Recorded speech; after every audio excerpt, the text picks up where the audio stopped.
बेटी हुई है।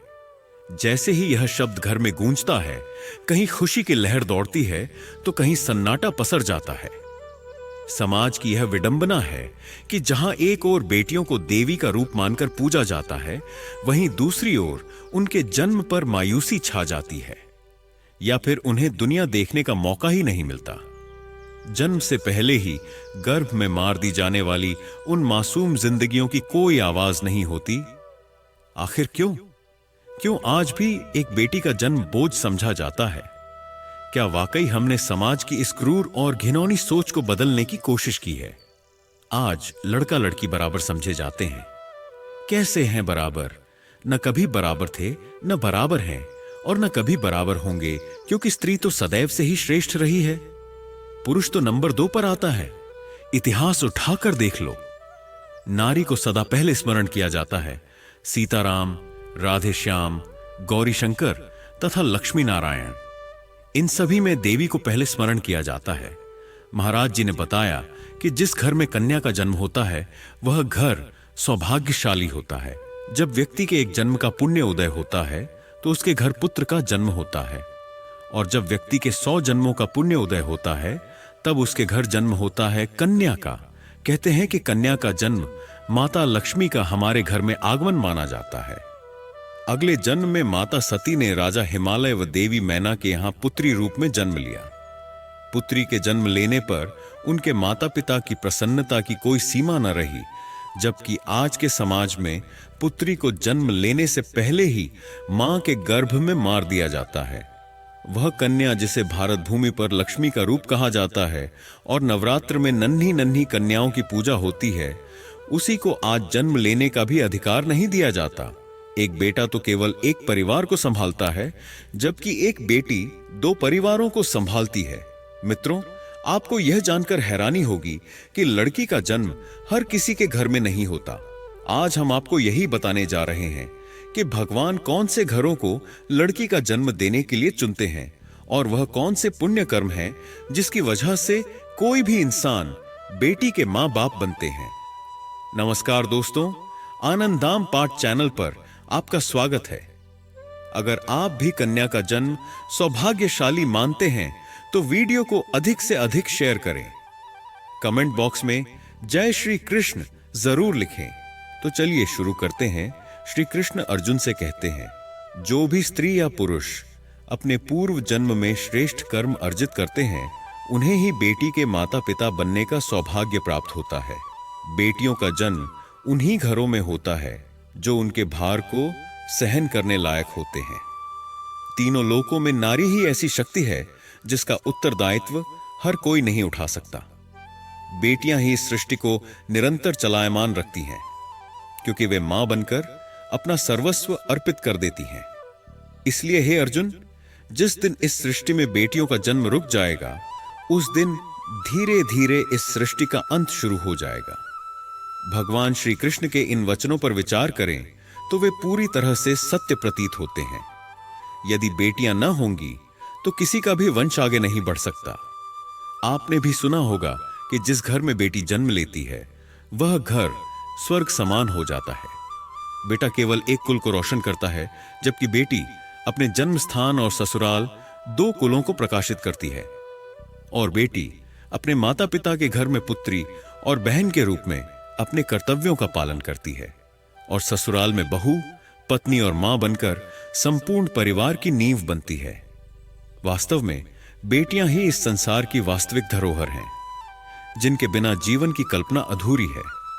मित्रों, आजकल सुनने में आता है कि बेटियां किसी के मर जाने पर पिंडदान नहीं कर सकती, लेकिन यह धारणा सही नहीं है, क्योंकि रामायण में बताया गया है कि राजा दशरथ की मृत्यु हो जाने पर माता सीता ने ही उनका पिंडदान किया था, जिससे राजा दशरथ जी को जन्म मरण के चक्र से मुक्ति मिल गई थी। इतना ही नहीं, शास्त्रों में बताया गया है कि एक बेटी भी अपने पिता के नाम का पिंडदान कर सकती है। वे लोग बहुत किस्मत वाले होते हैं जिनके घर में बेटी जन्म लेती है, और वे और भी भाग्यशाली होते हैं जिनके घर में एक से ज्यादा बेटियां होती हैं। शायद इसी वजह से बेटियों को लक्ष्मी कहा जाता है। अक्सर लोग सोचते हैं कि अगर बेटी है तो जल्दी से उसकी शादी कर दो, ज्यादा पैसे पढ़ाई पर खर्च करने की जरूरत नहीं है। लेकिन यह सोच एक बेटी के भविष्य को बर्बाद कर देती है। जरा सोचिए, हर बच्ची के मन में अपने सपने होते हैं। वह कुछ बनना चाहती है, कुछ करना चाहती है, लेकिन अगर उसे मौका ना मिले तो उसके सपने अधूरे रह जाते हैं। इसलिए बेटियों को उनके सपने पूरे करने देने चाहिए और उन्हें जीवन में हर वह खुशी देनी चाहिए जिसकी वे हकदार हैं। एक बेटी हमेशा अपने माता पिता के लिए सोचती है, उन्हें प्यार और अपनापन देती है। इसीलिए जब भी बेटी जन्म ले, इसे एक खुशी का अवसर मानना चाहिए। माता पिता को अपनी बेटी को यह एहसास कराना चाहिए कि वह कितनी खास है। एक बार दो दोस्त बहुत समय बाद मिले। एक दोस्त ने दूसरे से हालचाल पूछा। दूसरा दोस्त खुशी से बोला, मेरे 2 बेटे हैं, इसलिए मेरा हाल बहुत अच्छा है। फिर उसने अपने दोस्त से पूछा, तेरे घर में कितने बच्चे हैं? पहला दोस्त मुस्कुराते हुए बोला, मेरे घर में 2 बेटियां हैं। यह सुनकर दूसरा दोस्त भगवान का शुक्रिया अदा करने लगा और बोला, मैं धन्य हूं कि मेरे घर बेटियां नहीं हैं। यह सुनकर उस व्यक्ति की आंखों में आंसू आ गए। तभी उसकी बेटी ने आगे बढ़कर कहा, अंकल, भगवान हमेशा भाग्यशाली लोगों को ही बेटियां देते हैं। गरीब को बेटी के रूप में माता लक्ष्मी नहीं मिलती। भगवान उसे ही पुत्री का सुख देते हैं जो उसे प्यार और सम्मान से पालने की क्षमता रखता है। एक बार स्वामी विवेकानंद वैष्णो देवी की चढ़ाई कर रहे थे। वहीं एक किसान अपनी बेटी को कंधे पर बैठाकर ऊपर चढ़ रहा था। स्वामी विवेकानंद ने किसान से कहा, बाबा, आपकी बेटी का बोझ भारी होगा।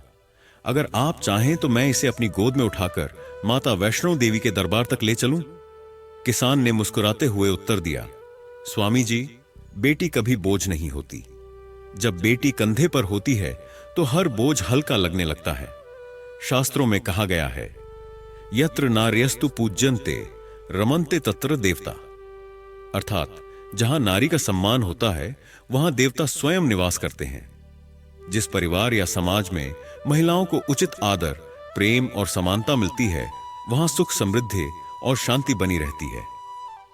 नारी सिर्फ एक परिवार की धुरी ही नहीं, बल्कि संपूर्ण सृष्टि की रचनाकार भी है। बेटियां आज सिर्फ परिवार की जिम्मेदारियों तक सीमित नहीं हैं, बल्कि वे राष्ट्र निर्माण में भी महत्वपूर्ण योगदान दे रही हैं। वे वैज्ञानिक बनकर नई खोज कर रही हैं, डॉक्टर बनकर जीवन बचा रही हैं, सैनिक बनकर देश की रक्षा कर रही हैं और अंतरिक्ष में नई ऊंचाइयां छू रही हैं। समाज की प्रगति में उनकी भूमिका अटूट है। जहां पहले उन्हें कमजोर समझा जाता था, वहीं आज वे अपनी मेहनत और लगन से हर क्षेत्र में अपना परचम लहरा रही हैं। उनकी सफलता सिर्फ उनकी खुद की नहीं, बल्कि पूरे समाज और देश की प्रगति का प्रतीक है। बेटियों की यह उड़ान न केवल उनके सपनों को साकार कर रही है, बल्कि आने वाली पीढ़ियों के लिए भी प्रेरणा बन रही है। माता पिता को चाहिए कि वे अपनी बेटियों को आगे बढ़ने का मौका दें, उन्हें खूब पढ़ाई लिखाई कराएं और संस्कारी बनाएं। हमारे इतिहास में एक से बढ़कर एक चरित्रवान नारी हुई है।